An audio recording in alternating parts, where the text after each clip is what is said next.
आपने कभी सोचा है कि जब भी भारत अपनी सेना को मजबूत करता है तो दर्द 7 समंदर पार नहीं बल्कि कांग्रेस के युवराज को क्यों होता है? मुझे तो ऐसा कोई भी इंसिडेंट याद नहीं है जहां पर इस देश के जवानों की बात आई हो और राहुल गांधी ने इसका विरोध किया हो। उल्टा जब अग्निवीर जैसी घटिया योजना पीएम मोदी लेकर आए थे तो उस बात की निंदा राहुल गांधी ने खुद करी थी।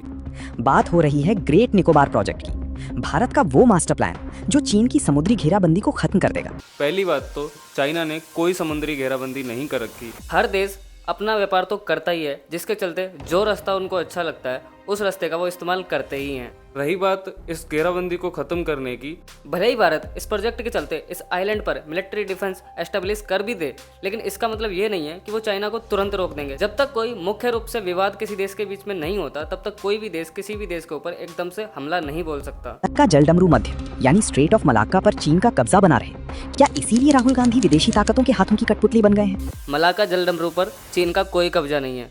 अगर अपना व्यापार करना भी कब्जा कहलाता है तो बहुत ज्यादा मूर्ख हैं ये लोग।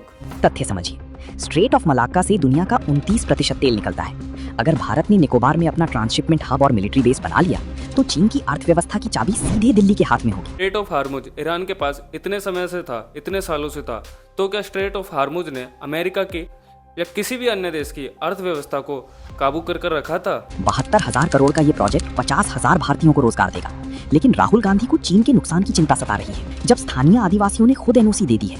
ये 72,000 का प्रोजेक्ट 50,000 लोगों को रोजगार दे या ना दे, लेकिन अडानी को इससे बहुत ज्यादा प्रॉफिट मिलेगा। और रही बात आदिवासियों से एनओसी मिलने की, तो ये बात बिल्कुल झूठ है, क्योंकि वहाँ के लोगों को प्रेशराइज्ड करके इस प्रोजेक्ट की अनुमति ली गई है, वो भी अनवेरिफाइड लोगों से। तो फिर ये झूठा नैरेटिव क्यों? क्या ये महज इत्तेफाक है कि जब भी भारत महाशक्ति बनने की ओर कदम बढ़ाता है कांग्रेस बीच में रोड़ा अटकाने आ जाती है? किस महाशक्ति की बात कर रहे हैं ये लोग? ट्रंप हमारे देश का अपमान करता है और हमारे देश का राजा अपने मुंह में दही जमाकर उसके हिसारों पे नाचने में लगा हुआ है। इतिहास गवाह है, यूपीए ने अंडमान निकोबार को लावारिस छोड़ दिया था।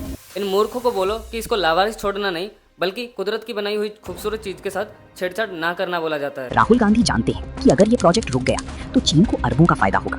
हाँ, राहुल गांधी को ये बात पता है कि चीन को फायदा हो या ना हो, पर अडानी को करोड़ों को फायदा होगा, क्योंकि 1 करोड़ से ज्यादा पेड़ कटने जाएंगे इस प्रोजेक्ट के मुताबिक, जिससे वहाँ के जानवर, वहाँ के लोग और इस वातावरण को बहुत ज्यादा नुकसान होगा। इस प्रोजेक्ट के चक्कर में ये लोग इस नुकसान को पूरी तरीके से नजरअंदाज करने में लगे हुए हैं। और सबसे बड़ी बात, ये आइलैंड 2020 में कोरल रीफ से घिरा हुआ था, जिसका मैप भी चेंज करवाकर इन लोगों ने वो कोरल रीफ तक हटा दी। कोरल रीफ यानी मूंगा चट्टान एक खास तरह की कार्बोनेटेड चट्टान होती है जिसके अंदर 25% समुद्र के जीव जंतु रहते हैं, और इसको छेड़छाड़ करना इसके साथ बिल्कुल गैर कानूनी है और इसके ऊपर कंस्ट्रक्शन नहीं किया जा सकता।